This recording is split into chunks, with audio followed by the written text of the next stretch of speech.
प्यारे दोस्तों, बहुत बहुत स्वागत है आपका अपने चैनल यूजीसी नेट साहित्य दर्पण में। तो जैसा कि पता है आपको कि इस चैनल के माध्यम से हम एनटीए नेट जेआरएफ से टीजीटी पीटी की तैयारी करते हैं।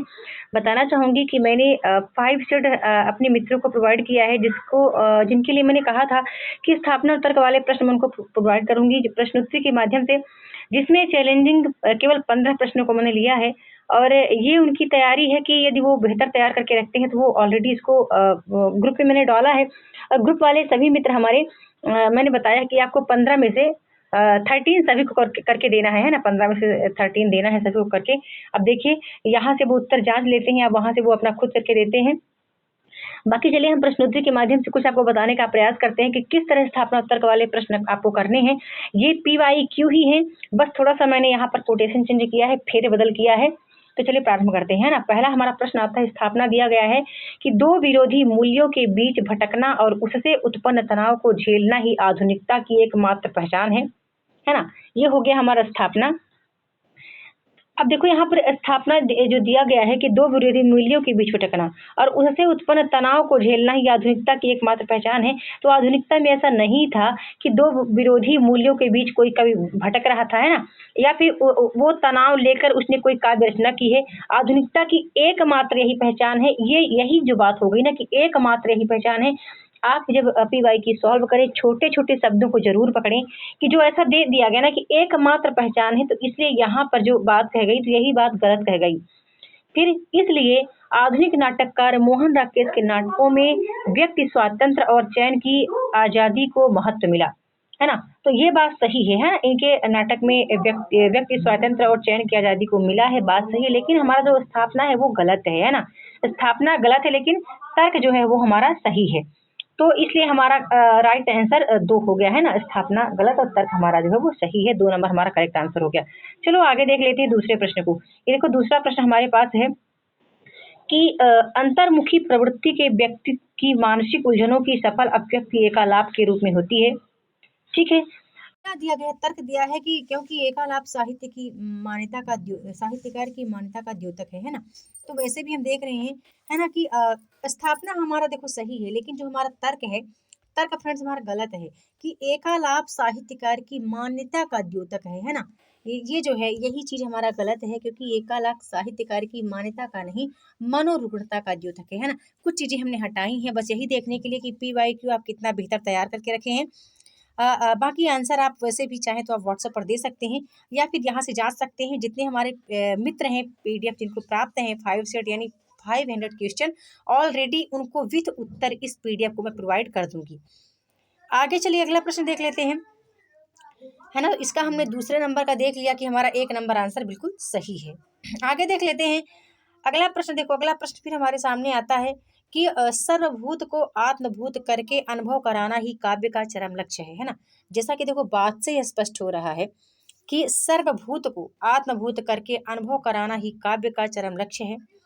फिर दिया गया है कि क्योंकि देखो सभी को समाहित करके, है ना, सर्वभूत यानी सबको यदि समा लें और फिर उसके अपने आत्मा के अंदर उसी चीज को हम अनुभव करें, तो ये बात सत्य है। यही हमारा लक्ष्य है कि हम यदि पूरे संसार के बात को समाहित करके साहित्य में रखें और फिर हम उसका अनुभव करें, तो वो फ्रेंड्स वो चीज़ें वो सत्य साबित होती हैं। ठीक है।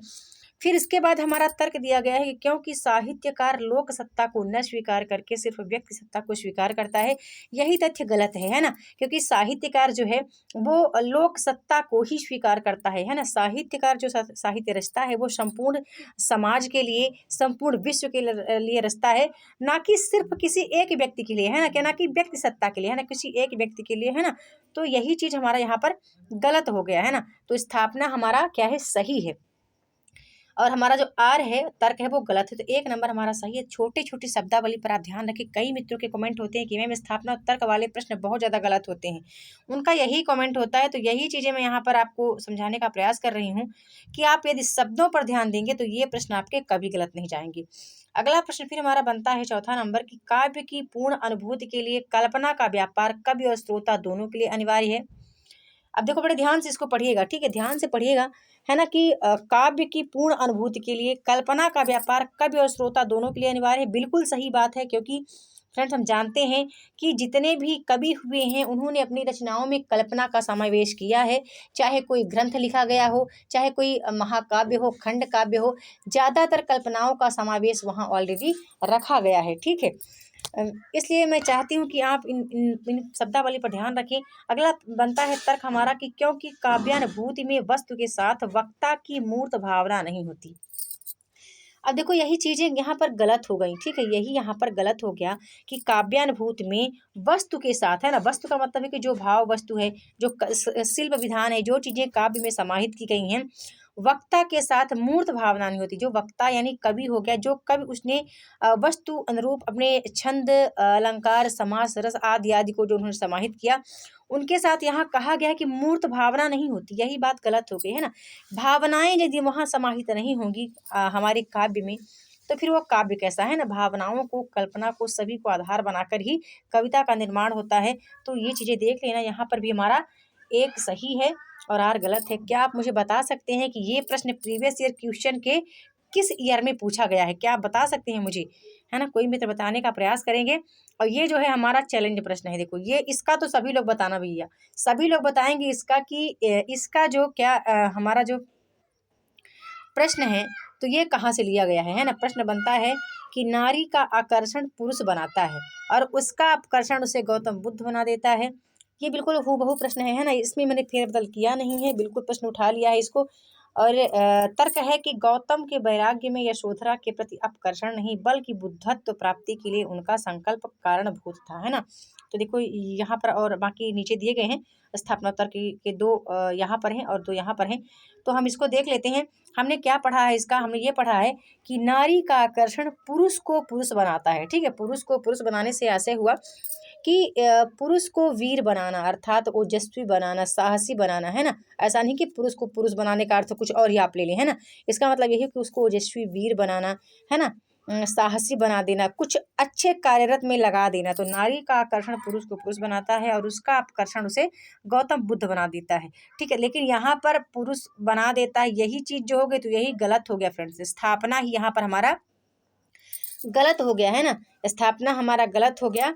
अब बात करते हैं तर्क की कि गौतम के वैराग्य में यशोधरा के प्रति आकर्षण नहीं, बल्कि बुद्धत्व प्राप्ति के लिए उनका संकल्प कारण भूत था। तो यहाँ पर जो हमारा करेक्ट आंसर है, ए और आर दोनों गलत है। ठीक है, आर भी गलत है, ए भी गलत है ना। बड़े ध्यान से देखिएगा, शब्दावली को बड़े ध्यान से देखेंगे आप तो समझ जाएंगे आप भी। बाकी प्रश्न आप यहाँ से चाहें तो आप 10 नंबर का बिल्कुल सही कर सकते हैं। ए आर हमारा दोनों गलत है। ठीक है, आगे चलिए देख लेते हैं। अगला प्रश्न फिर हमारा बनता है कि साहस आनंद पूर्ण की उमंग का नाम उत्साह है ना।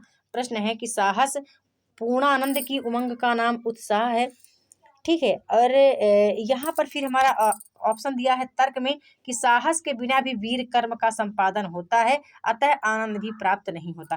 देखो वहाँ पर मैंने चेंज किया। ठीक है, ये PYQ है, वहाँ कुछ और ही प्रश्न था, मैंने थोड़ा चेंज किया कि साहस पूर्णानंद की उमंग का नाम उत्साह है। बिल्कुल सही है, लेकिन ये जो बात कह गई यहाँ पर हो गया कि साहस के बिना भी, है ना। देखो जब कोई व्यक्ति साहसी नहीं है तो वीर कैसा, है ना। यदि उसके अंदर साहस ही नहीं है तो कैसा वीर है, फिर वो वीर नहीं है।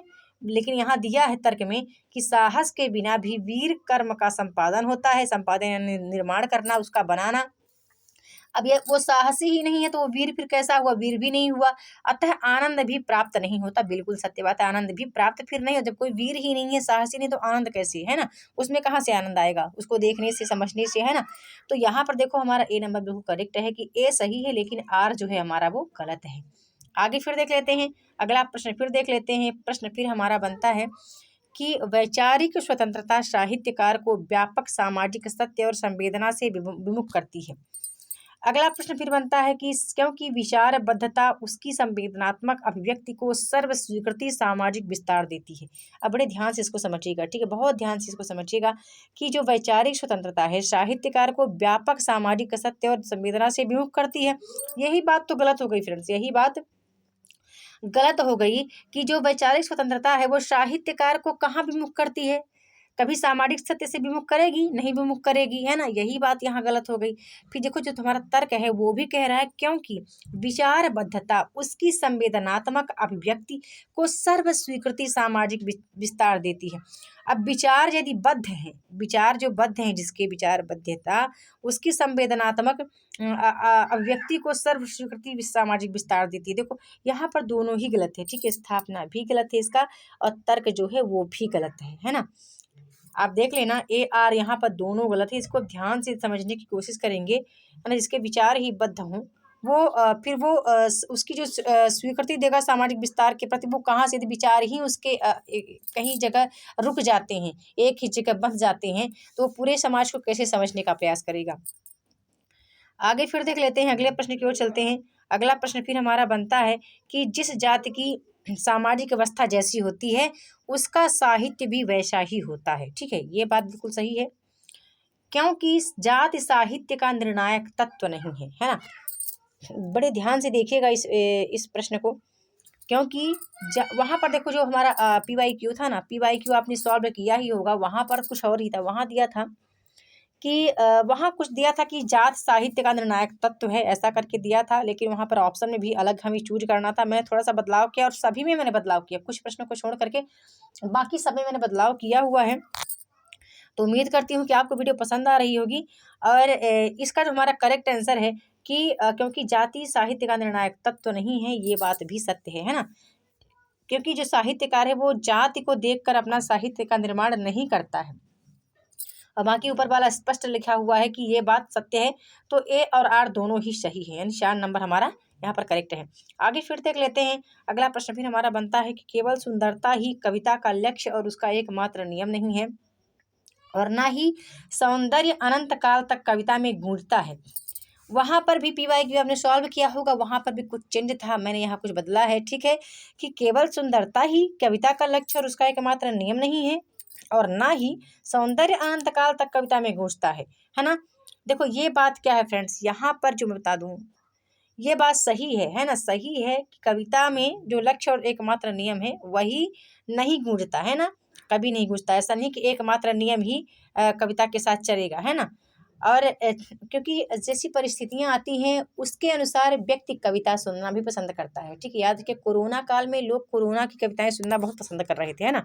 परिस्थितियों के अनुसार, जैसे बरसात ऋतु आ गई तो कविता भी कुछ उसी टाइप की होनी चाहिए, तो इसका असर भी यहीं से आप ऐसा ले सकते हैं। अगला है कि क्योंकि सत्य और शिव कविता कामिनी के सौंदर्य वर्धन के लिए ना तो उसमें उपयोगी है और ना कालजयी है। तो यहाँ बता दूं A हमारा बिल्कुल सत्य है, लेकिन R जो है वो बार हमारा गलत है, यानी 1 नंबर हमारा यहाँ पर करेक्ट ऑप्शन है, ठीक है। 1 नंबर जो है हमारा वो करेक्ट आंसर है ना। आगे चलते हैं अगले प्रश्न की ओर, अगला प्रश्न देख लेते हैं। अगला प्रश्न फिर हमारा बनता है कि इस दलित साहित्य का वैचारिक आधार मार्क्सवाद नहीं है। अब इसको भी आपने पढ़ा होगा, है ना, ऑलरेडी आप सबने पढ़ा है। फिर तर्क है क्योंकि इसमें वर्ग संघर्ष की हिमायत की गई है ना, सबने पढ़ा है। हम जानते हैं कि स्थापना जो है वो गलत है, क्योंकि दलित साहित्य का वैचारिक आधार मार्क्सवाद नहीं है। 10 का जो हमारा हाँ बिल्कुल सही है, बिल्कुल सही है कि मार्क्सवाद नहीं है, बात सही है ना। वहाँ कुछ और था, हमने थोड़ा नहीं को मैंने लगा दिया क्योंकि वहाँ नहीं था, वहाँ पर था कि दलित साहित्य का वैचारिक आधार मार्क्सवाद है, ऐसा PYQ में था, तो मैंने यहाँ पे नहीं को लगा दिया और इसको मैंने सत्य कर दिया, वहाँ पर असत्य बात सिद्ध हो रही थी, है ना। तो A हमारा सही है। और तर्क है क्योंकि इसमें वर्ग संघर्ष की हिमायत की गई है, तो हमारा A सही है और R हमारा जो है वो 10 नंबर का गलत है ना। वर्ग संघर्ष की हिमायत कहाँ की गई, दलित साहित्य में वर्ग संघर्ष की हिमायत थोड़ी नहीं की गई। दलित साहित्यकार भी रचना जो करते हैं वो भी संपूर्ण समाज को लेकर ही करते हैं, है ना। ऐसा नहीं कि किसी वर्ग संघर्ष को लेकर वो अपनी बात रखते हैं, उनकी भी जो रचनाएं हैं ना वो भी संपूर्ण समाज के लिए को ही प्रेषित होती हैं। अगला प्रश्न बनता है कि कविता में चित्रित प्रेम निजी नहीं होता, है ना, बड़े ध्यान से पढ़िएगा। वहाँ था कि कविता में चित्रित निजी होता है, ठीक है, वहाँ आपके PYQ में था, मैंने चेंज किया, मैं आप बता रही हूँ क्योंकि हमारे जितने पेड मेंबर्स हैं, जिन लोगों ने 50 रुपये पे करके अपना अमूल्य समय अपना दिया है इन प्रश्नों पर, तो मैं चाहती हूँ इन प्रश्नों से वो ये सीख जाएं कि इतने ही महत्वपूर्ण हैं। यदि इतने कवियों को, इतने रचनाकारों को, इतने ही टॉपिक को आप अच्छे से तैयार कर लेते हैं तो आप परीक्षा में असफल कभी नहीं होंगी, है ना।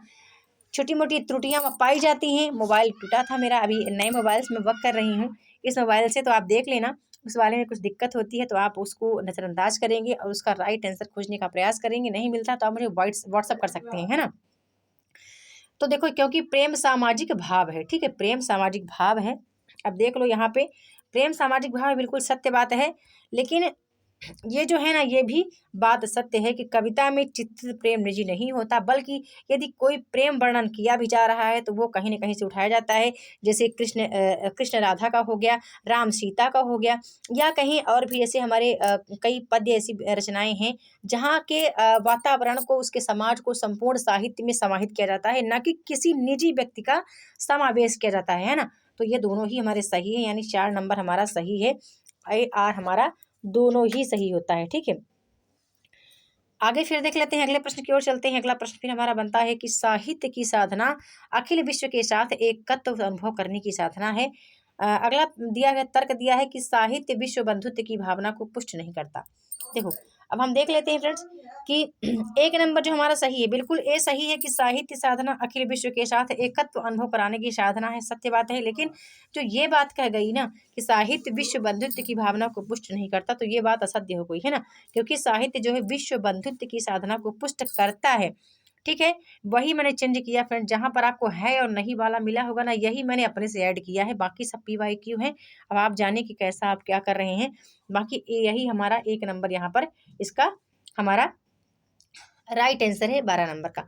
आगे फिर देख लेते हैं अगले प्रश्न की ओर। 30 नंबर हमारा क्वेश्चन आता है कि चेतना अनुभूति की सघनता तथा चिंतन से समन्वित आधार पर स्वरूप ग्रहण करती है। फिर तर्क है कि क्योंकि अनुभूति का संबंध हृदय की संवेदनशीलता से है और चिंतन का संबंध बुद्धि से, है ना।